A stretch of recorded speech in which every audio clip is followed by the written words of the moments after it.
All right. I want to thank you all for joining our virtual Future Talks today. I'm Arian Evans. I use she, her pronouns, and I'm part of New Relic's social impact team, newrelic.org. Through our community programs, we are committed to driving more equitable access to technology, engaging our community in conversations that provoke, challenge assumptions, and motivate you to take action to further the movement and bridge the digital divide. We are so proud to bring back this free virtual event to provide our community with opportunities to hear about topics and future trends impacting the tech ecosystem. In the before times, typically Future Talks was in real life. We are joined by members of our recruiting team today in the chat. And since we are virtual, if you are interested in learning more about New Relic, please visit our careers page to check out our open positions. As a reminder, this is a public event with relics and non-relics present. Our code of conduct is available on our meetup page. Please be kind, be respectful, be human. If you have any questions or feelings or feedback, please share those in the chat. If we have time at the close of the conversation, we will change to a Q&A portion. I'd like to welcome our moderator for today, New Relic's Chief People and Diversity Officer, Tracy Williams. Thank you so much, Arian. And you're so right. Like, the song came on at the perfect time. It couldn't have been better. I am so happy to be here and lead this discussion with Minda Harts, the powerhouse author of the memo, What Women of Color Need to Know to Secure a Seat at the Table. Minda Harts is the CEO of the Memo, LLC, a career development platform that helps women of color advance in the workplace. Prior to starting the Memo, Minda had a 15-year career in fundraising. She became a best-selling author in 2019 after she wrote the Memo. Minda is a thought leader, serving as a career advice columnist for the media platform Well and Good. Minda also has a weekly podcast called Secure the Seat, where you can hear all about her grits and obsession with rap lyrics.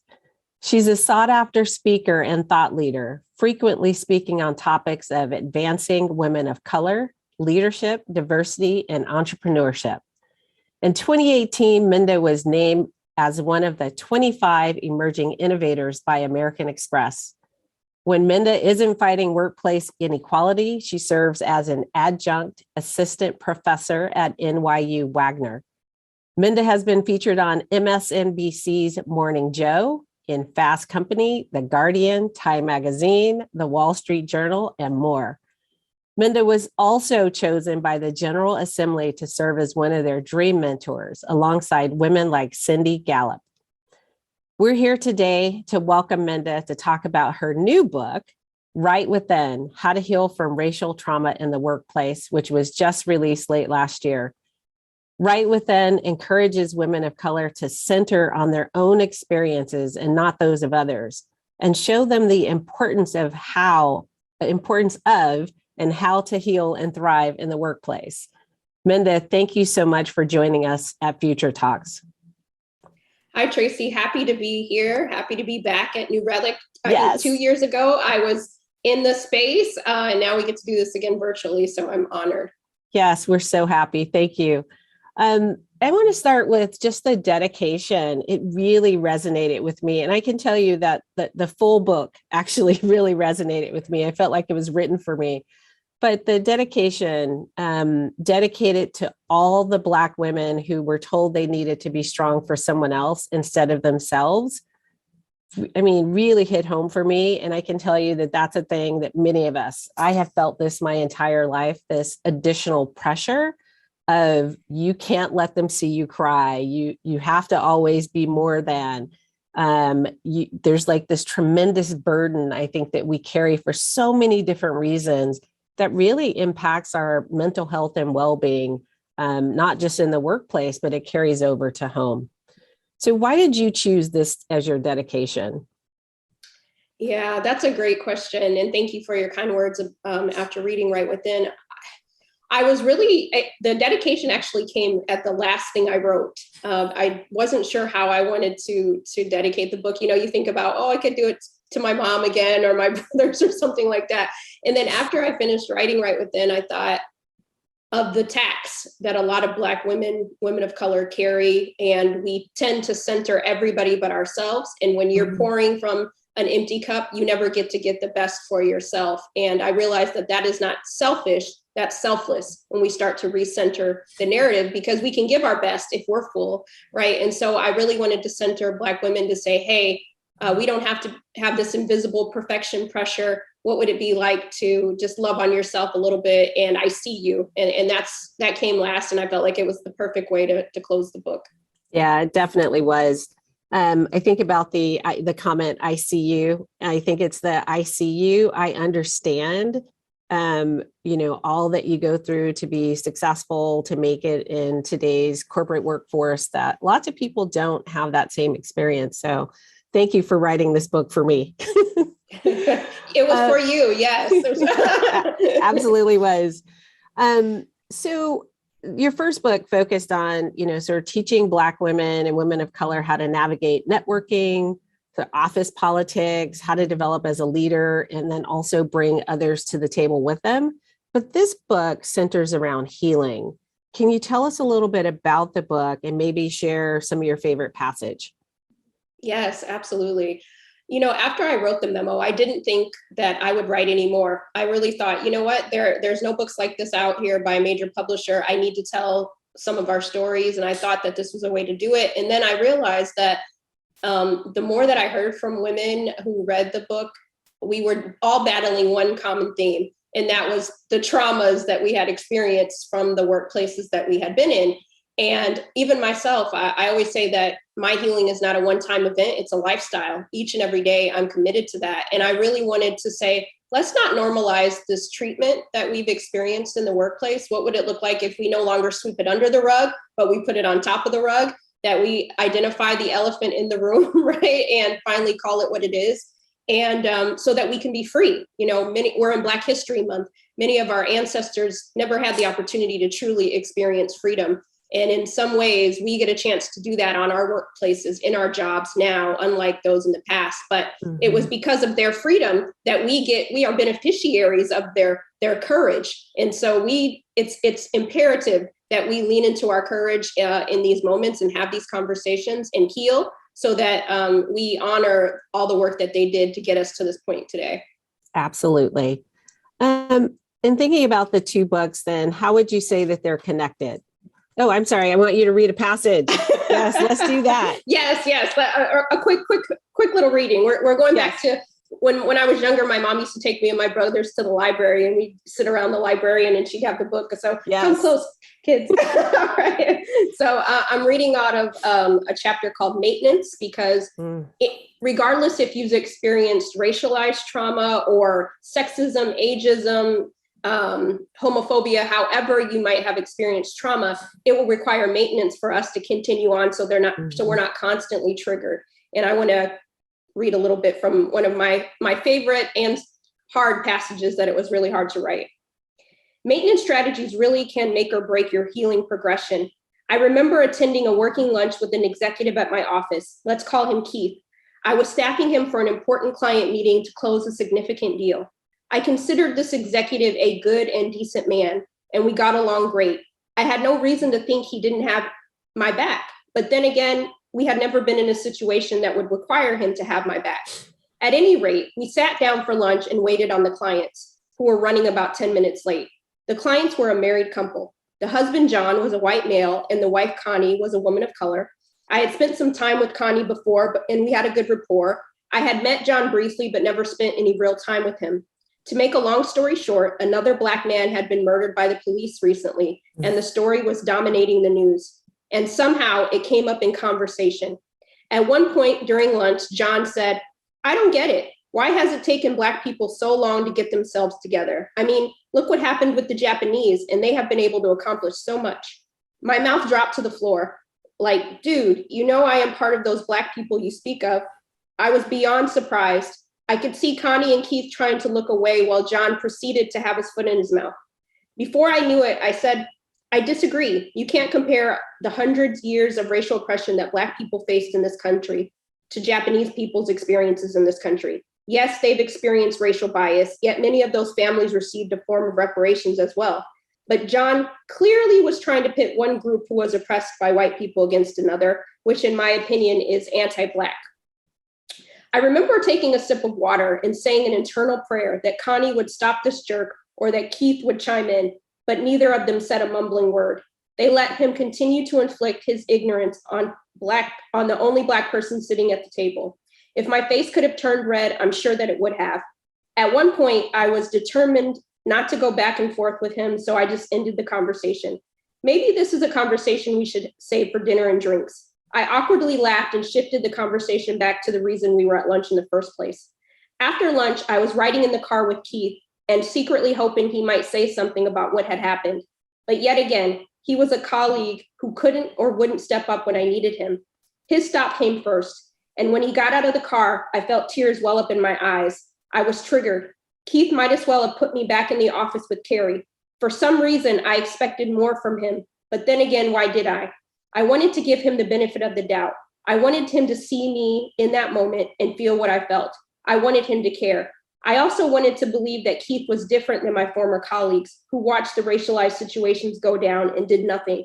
It's because of situations like this and others that I had to incorporate maintenance strategies, because my day doesn't end after someone says some BS.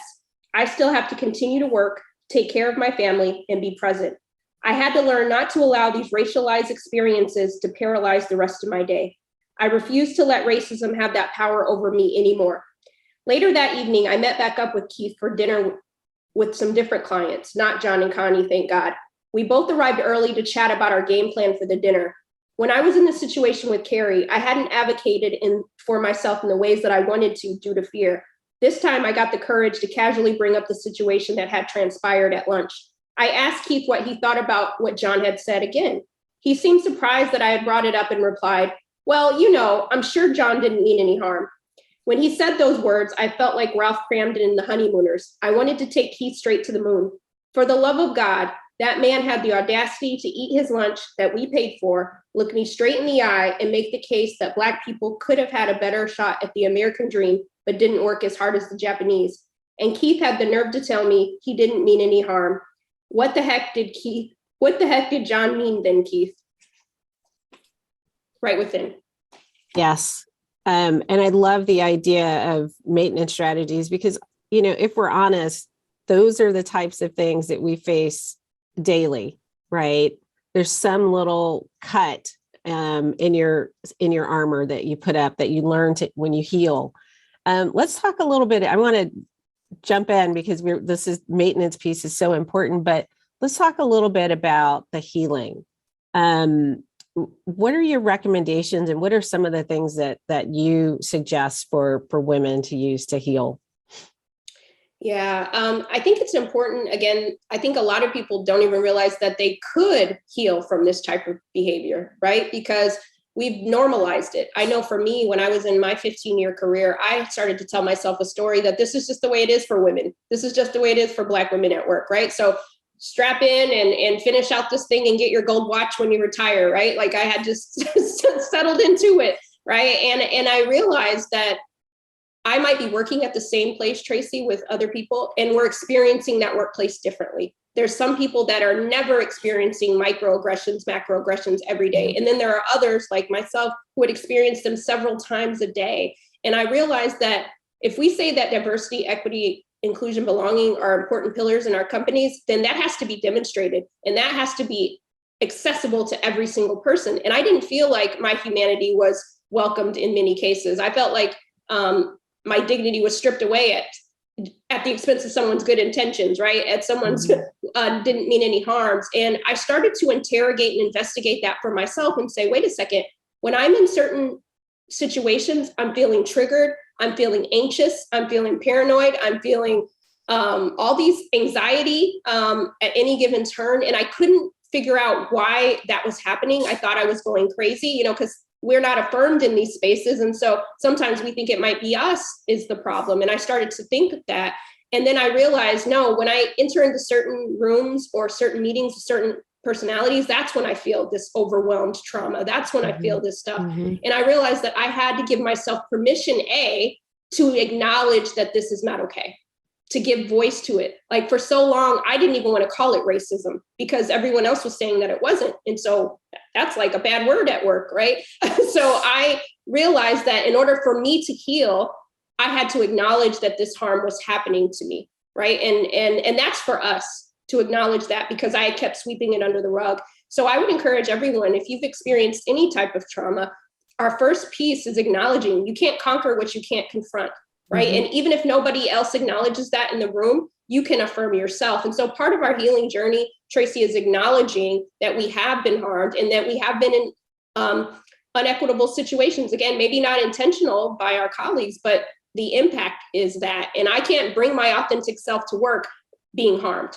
That's not possible. And so I needed to investigate what that means. And so our healing is tied to our well-being, to our mental health. And if we're not taking into account how all of those years and days and decades of traumas show up, like Lauryn Hill said, how are you going to win if you ain't right within? But you first have to figure out, okay, this isn't okay. I'm barely surviving here. What would it look like to thrive?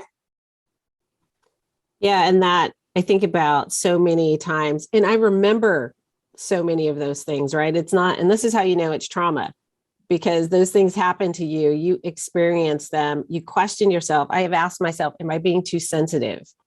Am I overreacting to this situation? Should I say something? Like, what's the reaction going to be? Because like you said, as soon as you say that it was a racist behavior, people defensive, like I'm like lose their minds about I'm not racist. And so trying to figure out, like we do all this inner talk to try to figure out how to best navigate through the system. And oftentimes that results in us doing nothing, right? Yes. And especially earlier career, like where I am now, and probably you too, like much more empowered to speak up in those moments, not just for myself, but I still bear all of those cuts from all of those conversations, all of those actions, and they haven't stopped, right? There's the, oh no, there's a pipeline problem. We can't find qualified Black, candidates. That's it's a pipeline, right? Absolutely. It's going to take us too long. Well, what if they don't pass the test? Will they fit in with our culture? Like these are the things that happen, just sort of broadly. I talk to my friends who are Black women professionals all the time about these very things. I think where we've fallen is that we don't then seek we talk to each other, but are we really seeking the help to get the right within, how to develop these better tools to do that? Yeah, I want to comment on something you said. And I think part of it is for so long in the workplace, I felt like I didn't have a voice. Right? I allowed the system to shrink my voice. So even though I was experiencing this, I never felt safe, psychological safety, to be able to articulate that this is harming me, right? It's not allowing me to do my best work. And I think part of that is realizing that we all have a voice. We just have to decide how we want to use it, right? And going back to who's going to benefit from what we're doing today, we have to use our voice so that the next generation does not have to endure those same cuts, right? We want to make it better for not just ourselves, but for the next generation. And so our colleagues will never know that we're being harmed if we don't let them know that, right? Say what you mean without saying it mean. If we don't create those boundaries, then we're participating in our own oppression. Yes, 100%. I love the comment that you made about Bob. Bob didn't mean any harm by that. And it's centering on Bob's experience in that moment and not letting us center on our own. And it's the same thing. There was another comment about sort of similar thing, right? Where someone says something or treated you as a Black woman inappropriately. And folks will say that, I've never had that experience. And it's like, well, have you ever been a Black woman, right? How they treat me is different. And I think that's a really important thing for folks to understand. They can't understand. What they have to do is listen. Right? Listen to you and your experience in those moments. Yeah. I mean, you're talking about that intent versus impact, right? You know, like, yes, Bob might not have meant harm. He might not have, right? And oftentimes he might not have, but the impact is harmful. So what are we going to do so Bob doesn't feel empowered to do that again, right? And I think that's where our allies have to not take things so personal when it comes to that, to say, no, what about the empathy that we keep showing Bob? What about the person that's on the other end of it? What are we going to do to hold Bob accountable? Sorry, Bob, if your name is Bob out there, we're just using that for example. But, you know, it's very important that people understand that two things can be true at the same time. You may never have that experience, but somebody else may. And because someone else is, what are we going to do to weed out that behavior? That should be the goal. Yes, absolutely. And so let's talk about that. There's a lot of talk about corporate responsibility in improving DE&I and certainly people's experiences in the workplace. What do you think those responsibilities are to really ensure our future greatness of the Black women and women of color in their workplaces? Yeah, I actually think that it's the responsibility of incorporating trust again, because for so long we were really silenced by even talking about our experience in the workplace. So I know you've heard it before, Tracy. Don't play the race card. Don't make it about race. All the things, right? Yes. And now our workplaces are saying, tell us about that. What's your experience like, right? Like, so now we were lying before, but now we're telling the truth, right? It's like this weird like juxtaposition. So I feel like for restorative justice practices, we first need to rebuild trust, because if you want your employees to tell you experiences or feel comfortable doing that, it doesn't just change from 0 to 100. Before it wasn't safe to say it. Now we're still kind of wondering, is it safe to say it? You know, and I think it's really going to require our leaders and our managers demonstrating safety. What does it look like for this really to be a psychologically safe place? That means with our hiring, with our policies, with our practices, the whole employee journey, right? Really being thoughtful about equity, saying that, do we have the right managers leading diverse talent, right? We can no longer opt into equity. It has to be mandatory for every single person here. And so I think we're going to have to kind of reassess how the workplace is working, because it wasn't working for everyone before the pandemic, right? So let's not go back to normal. Let's figure out how to get to better. And that would require us to look at the systems and policies and procedures. I realize that equity could potentially take a very long time, but there are certain things that we could start with. Our language, that's free, right? We don't need $1 million plan to start to correct some of the things in our behaviors and holding people accountable. And so I think that our leadership is really going to have to be courageous in doing what needs to be done to push this needle forward in demonstration, not just in articulation. Whoa, that is a lot. I think the talk matching the action, right, is a big deal. And we see that a lot of companies have a struggle with that, right? Like everybody has this good intention around changing the way that our workplaces are operating and people are engaging with each other. At the end of the day, though, oftentimes there's a little bit of push against that and they buckle so quickly. It's really disheartening sometimes. I'm laughing, but it's because sometimes that's all you can do. It can really be disheartening. I was thinking about some of the things that we've done at our company, you know, around having really open, vulnerable conversations with our leadership team, talking about personal experiences when it comes to DE&I. We're going to do a book club centered around your book that I'm really excited about. So that's coming up. But what that does is really open up the opportunity for discussions. And I think you mentioned before, like sometimes it's not people's intent, it's curiosity, or it's things they've heard before, so they repeat them, not knowing that they hurt. But having that open dialogue, I think will allow some of that to come out. But corporate responsibility is huge, right? It really does start at the top in making a true commitment and then acting on those for the individuals in the company. Yeah, because we can't measure good intentions. Right. We just can't.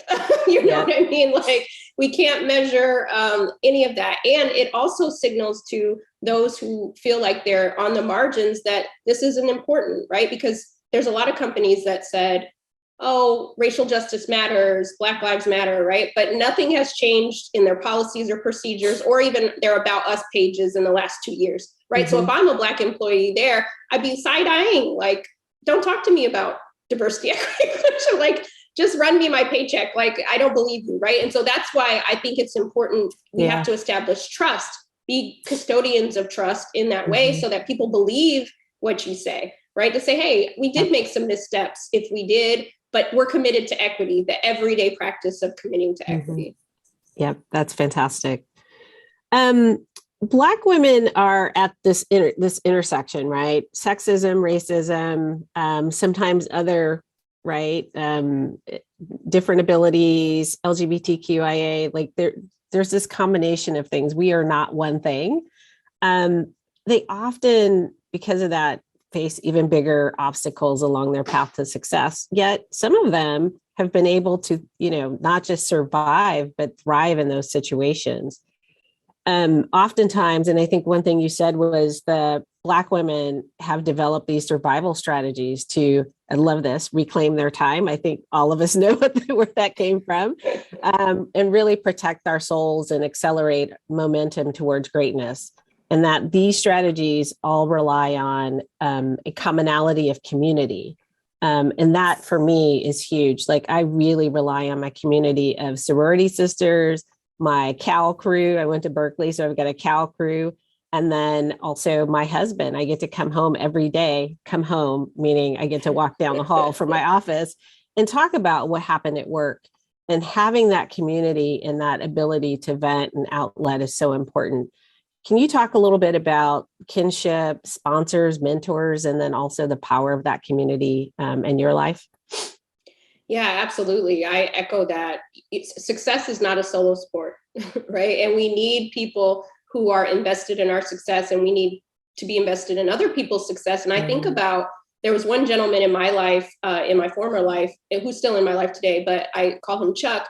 And, Chuck was 30, 40 years older than I was when I first met him. And if you looked at us just side by side, you'd be like, they'd have nothing in common, right? And even when I looked at Chuck, I didn't think I had much in common. My biases showed up too. But the one thing that Chuck did for me is he used his privilege. Like, he had a closer proximity to privilege. And because we built a relationship, because we both were in a certain industry together, we both bonded over those certain things, he said my name in the rooms that I wasn't in.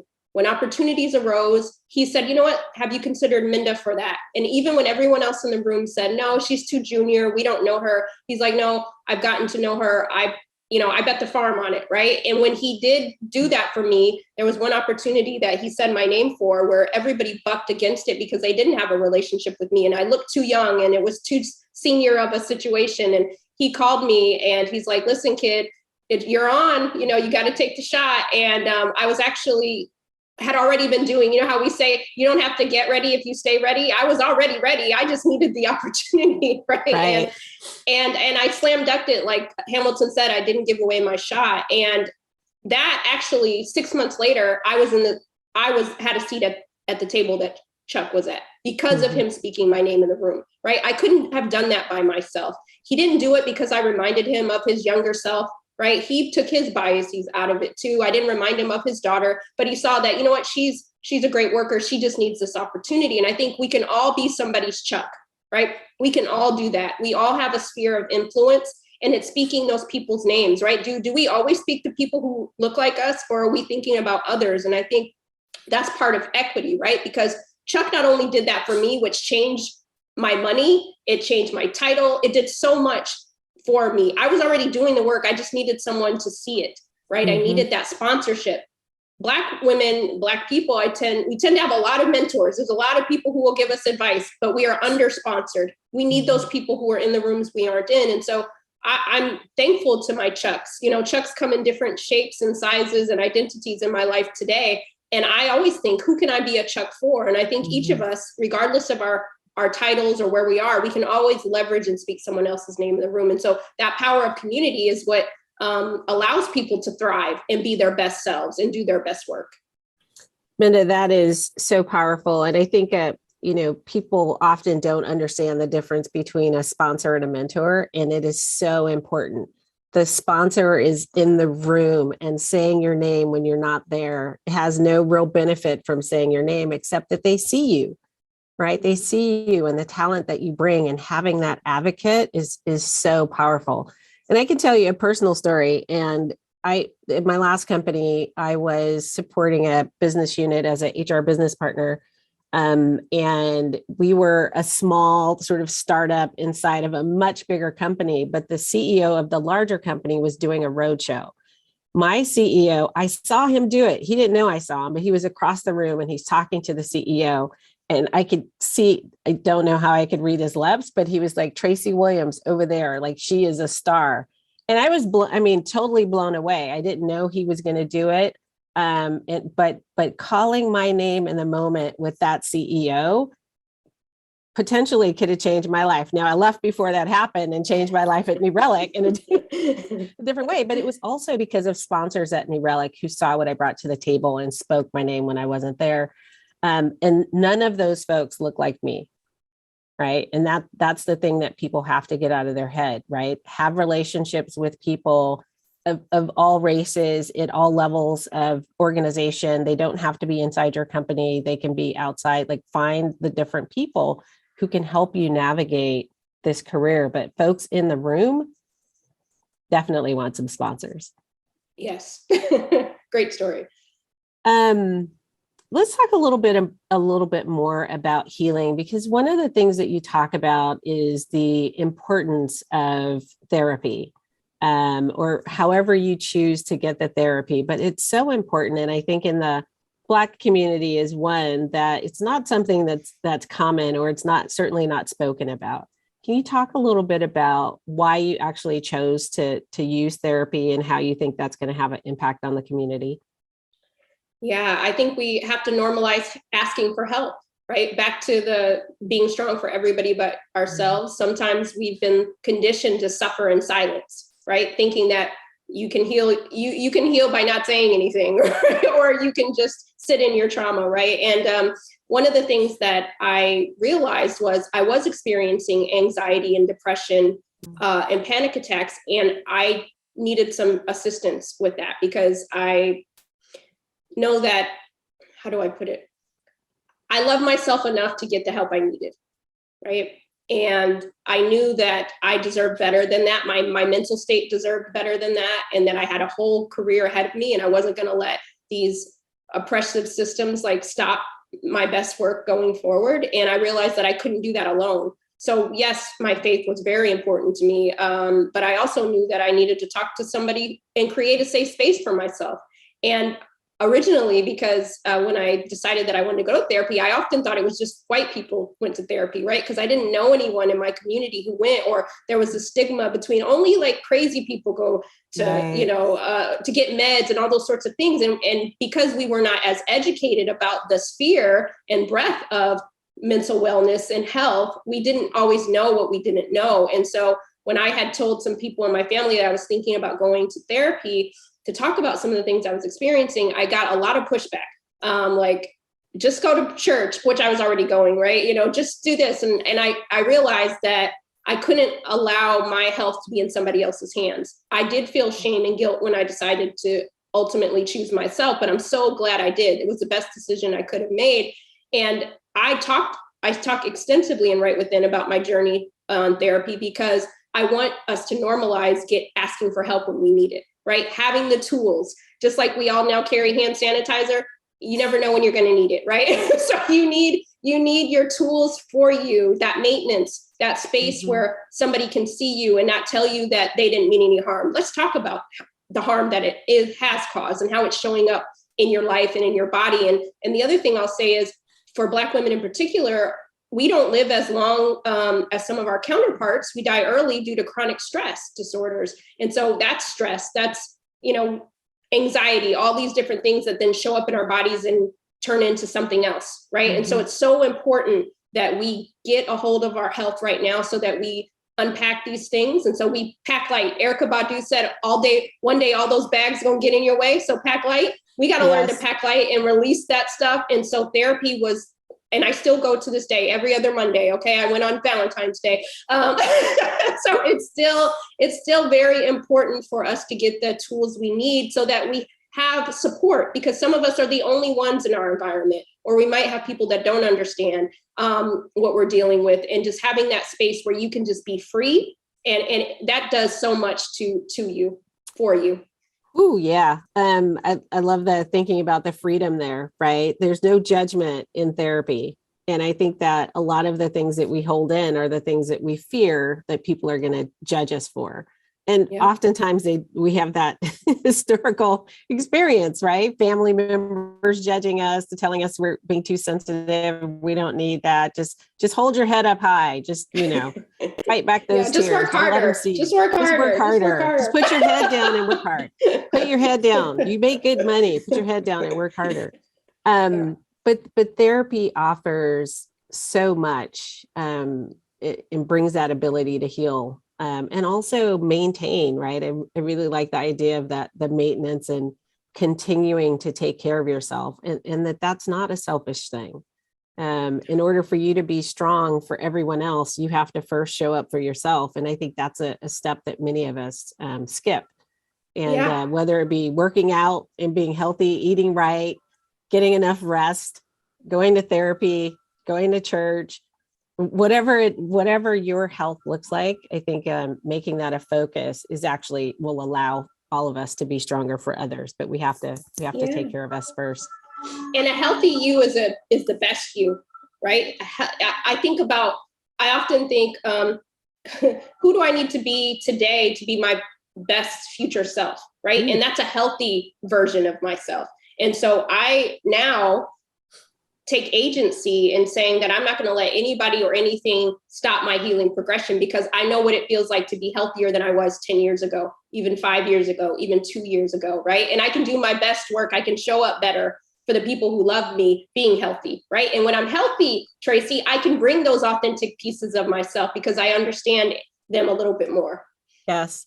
And imagine that freedom of being able to sort of relieve your brain of all of that extra stuff, and how much better you can show up in those moments for yourself, for your family, at work, much more creative and thoughtful, higher performing, like all the things that companies want. We actually can get there, like relieving that burden from ourselves to free our minds up. Yes. Minda, thank you so much. I want to give you an opportunity if you have any closing comments. I invite you to share those with us, but I really appreciate you being here with us again at New Relic. We have enjoyed your first book. I know that we're going to enjoy discussing the second one. I think it's going to be really impactful. And so again, thank you.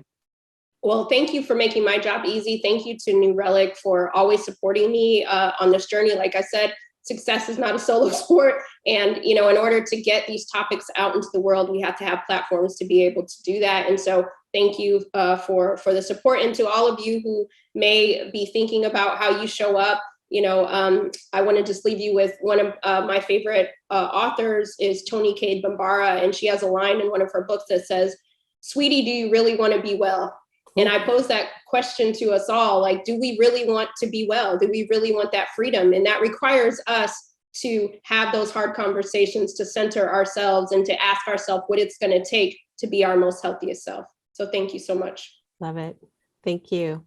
Ariane, I'm going to turn it back over to you if we have any questions. We have a couple. There are also a couple of comments of just an appreciation to you, Minda, to you, Tracy, as well, and for New Relic for putting this together. The first question I want to share is, what are some ways that we can be more transparent and accountable for supporting Black, Indigenous people of color and women of color relics, or in our professional setting? And this, I guess, is a two-part question, so sorry if I'll read it again. But do you have a top 10 list of resources or references that you recommend we use to continue to implement this infrastructure? That was a long question, so answer as you can. Yeah, well, thank you for that. So I'm going to start with the resources first. In both books, the memo and right within, in the back of the books, I have a complete list of resources. So definitely make sure that you're tapping into that. And these books are not just for women of color, Black and brown people, these are for anyone who wants to make the workplace better. How do we show up as allies? How do we show up as better managers? You have to read, you have to listen, educate, and activate. You have to read about the experiences and educate yourself on those who you engage with on a daily basis, or you will in the future. So I think it's really important for that. And then back to how do we show up? Listening, educating, and activating, right? So something that I often think about, and when I was younger, my parents used to take me and my brothers, I have two brothers, and they used to take us on a trip once a year. I come from very humble beginnings, but every year we drive to this amusement park 3 hours away. I would always be sitting on the hump. Many of you may have remembered the middle seat, the hump, right? Very uncomfortable, especially for 3 hours. And if you have kids in the back seat, or you've been in the car with kids, you already know the drama that's happening back there, right? Get out of my space, all the things, right? So my dad would always be driving every year, and my mom would always be in the passenger seat. We'd always listen to whatever he wanted to listen to, that sort of thing. We'd stop when he wanted to stop, those sorts of things. We get to our destination 3 hours later, and my mom and dad, they would both say, wow, wasn't that such a great car ride? And I used to think internally, like, are they freaking kidding me? Like, were we not in the same car for the last 3 hours, right? Like, I can't wait till I'm 18 years old, right? You know, I'm thinking all these things. And it reminds me of the workplace. We all are working at the same place and experiencing that workplace differently. There are many of us who will only have ever sat in the front seat. They only get their names called in the rooms. They always have access to opportunities. They don't even know what it looks like or feels like to be sitting on the hump, right? They're not even considering. They're the first person to say, oh, no, that's not happening here, when that person in the back is feeling every bump. But they've never sat there, so they wouldn't know that, right? The person in the passenger seat, they also have access, right? They have the sponsors, they have the mentors, they get the stretch assignments. They feel they're enjoying, right? When they don't want to listen to Beyonce, they get to suggest Rihanna, right? No harm, no foul, right? Like they're good, right? And I often think about it from this perspective. How do we show up for people? Think about where you sit in the car being the organization. Where do you sit? And what can you do to make someone else's seat better, right? What access, what opportunities can you leverage to make somebody else's seat better? What would it look like for the person that's always driving to look back and say, wow, Minda's been showing up here every day, 5 years. She's had the same role. I know she has more. I know she wants more. What would it look like if I asked her, what do you need, Minda, to do the best work of your career while you're here? Do you want to have access to drive next week? What would that look like, right? Or even to ask me, I know you're cramped back there. I know these experiences are happening to you. What can I do to be helpful, right? Let's get a bigger truck, right? This car is too small, right? Thinking about it, and then me feeling safe enough because there's been trust created in that to say, you know what, Tom? No, better yet, you know what, Bob? Yes, I do feel this. And let me tell you about that, right? And I feel safe, and we can have a dialogue about that. And so again, when we think about it, it's not about doing the grand act. I think oftentimes we think we have to go up to Mount Everest and do some like grand gesture. It's the everyday actions. It's the emails. It's the language. It's when we're in meetings. Who's always talking? Am I always trying to come off mute and I never get a chance to say anything? It's one of my colleagues saying, I noticed that Minda's been trying to come off mute for the last 30 minutes. Minda, did you have something you wanted to add to the conversation? These are the sorts of things where we create equity in everyday actions. That benefits from people benefit in the greatest of ways, right? If you're a manager, last thing I'll say, if you're a manager and you have someone on your team that's always CCing you on stuff when they should be going to the person and actually having an adult conversation, they're gaslighting that person by not giving that person an opportunity to have a conversation and engage. So if I'm a manager and I always have somebody exhibiting that toxic behavior, I'm going to ask them, have you spoken to Minda about this? Why are you coming to me and doing this right now? Right? I'm creating equity in this space. I'm creating accountability because we're only going to allow things. We're only letting things happen that we allow, which means we're creating abusive environments, right? And I say it that way because it's jarring, because that's how it feels each and every day for those who experience that. And so I want to create that sentiment. And so you don't have to save the day, but you got to do something. So. Snaps to that, Minda. All of it. Another question is a bit of a two-part also, but we talk about being right within, and healing represents the journey. what is the destination? Should we expect to be 100% confident and healed in the short term or long term? That's a great question. I think healing is not prescriptive. And even in Right Within, I invite you to consider what healing looks like for you, because each of us have had different journeys, right? So for me, after 15 years of being in a traumatized situation, an abusive relationship, I'm going to call it that, in the workplace, I am every day I'm healing, right? Every day I'm a little bit healthier, but it's not one and done for me. I think I'll be on a healing journey my entire life, right? But for some, they might heal a little bit faster, right? But the main thing is I always have my tools and I understand what my triggers are. So for example, when I was experiencing the most trauma, I had to figure out where was it happening? Who was it happening with? When did I feel this anxiousness? When did I feel this paranoia? I had to start to check in with myself. And I realized that team meetings were the most dangerous place for me. That's when things were said. That's when I was over, people would say macroaggressions, racist things, even though they didn't mean any harm, right? Those were the places that those things would take place. And so then I had to start to think, what do I need to do so that these things are not affecting my whole entire day the same way? Do I need to have a conversation with my manager, right? Do I need to have a conversation with the people who are doing these things? What is it I'm going to need to do to make this better for me? But then also, people can't change situations if I don't let them know what good looks like to me, right? And so I would ruminate on some of the things that some of my colleagues were saying and doing, but I never actually told them that this was not okay with me, right? Saying what I mean without saying it mean, and no longer being concerned and centering their feelings about how it felt to them, because now I'm showing self-care and self-love to myself, right? And so I think that part of this is in the Right Within, I have a lot of different frameworks, but one in particular that I want to share here is the affirmation pyramid, because oftentimes we're working solo, right? Or one of few in a situation. And in my former life, I would be in those meetings and I'd be looking for one of my colleagues to say something or do something, right? Because I had all these allies around me, but I was not benefiting from anybody's allyship. It was very passive, right? So I was looking to be like, didn't you just hear what they said? And people just pretend that nothing had happened, right? And we move on to the next. And I realized that there's some steps I can take. I can affirm myself. I don't need someone else to confirm that what I'm experiencing is racism or sexism or whatever the case may be. I can pause for a minute and reflect about what has happened. I can acknowledge that this was harmful, right? Because again, we won't even acknowledge it to ourselves.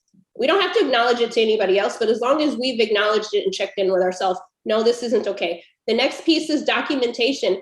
I may never have a conversation with this person. I may never go to HR, but if I document it for myself, then that's reminding me that, no, I didn't create this situation. Actually, at 2:50 in the Zoom room 3, this is what happened when Gina said X, Y, and Z. So if I ever have to recall the receipts, I got them. It's not I felt offended. No, let me actually tell you what happened.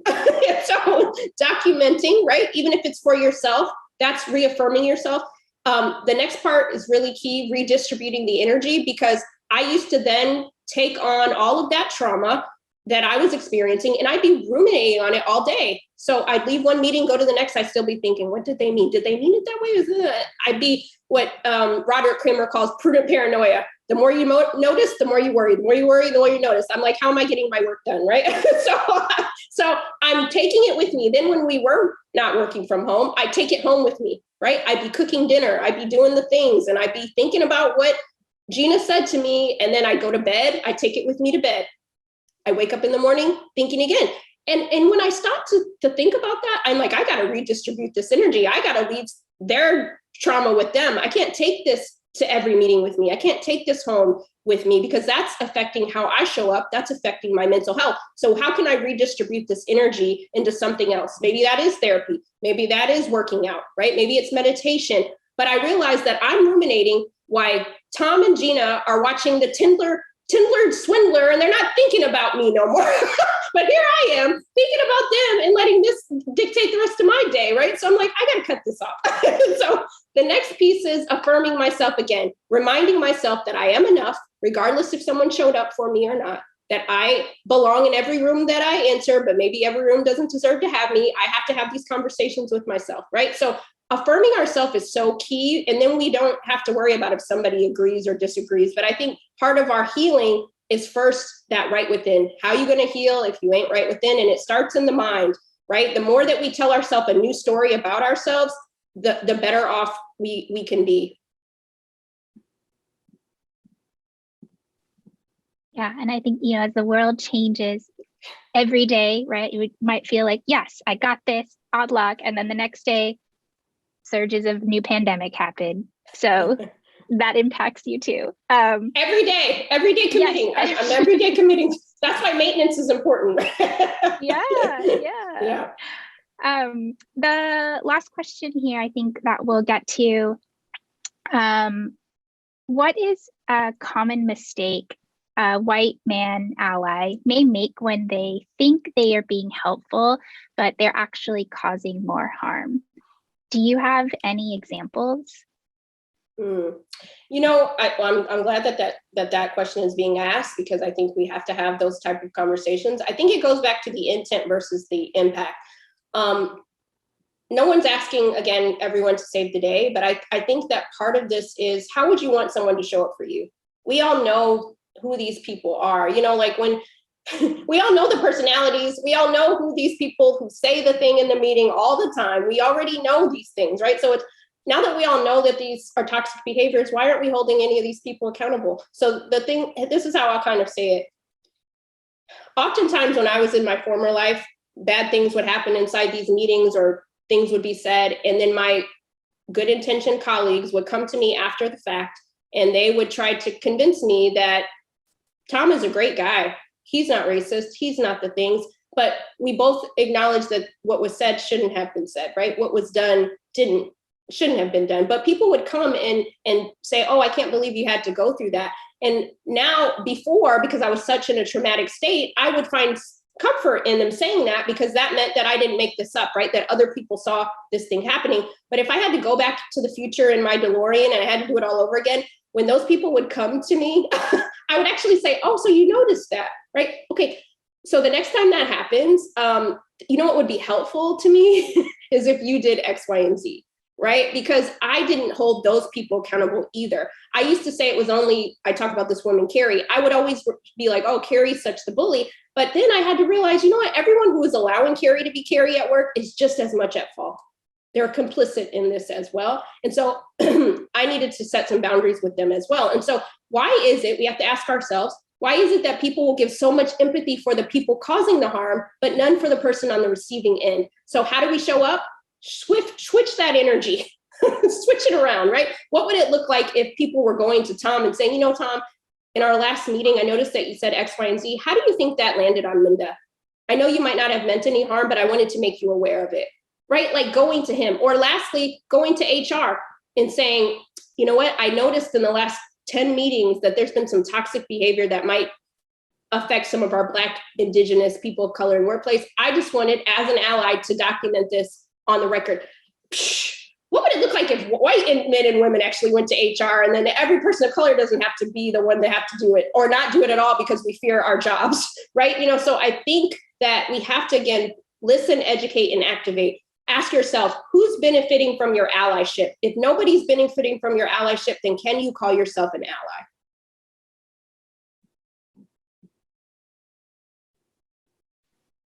I take a deep breath of sigh there, because I just what would that look like? The mind blown for myself to see that an example is real. We do have 2 more questions here, and I do acknowledge them, but I do want to be sensitive of time as well. And so if we want to maybe pick one, I'd actually love to maybe turn this one to maybe Tracy. This is a thanks to Minda, to Tracy, to New Relic, and the interpreters, but also this person is curious, what was the most impactful change or decision you've made in the past year? And I'd actually like to maybe transition this for what it looks like at New Relic, because we have made some big changes here. Yeah, that is a great question. I think so many things, right? Like I got promoted to the chief people officer role 6 months ago, seven, so last July. And with that, I felt came a huge responsibility. Now I am true, like I felt like I had a seat at the table already. Now I absolutely do.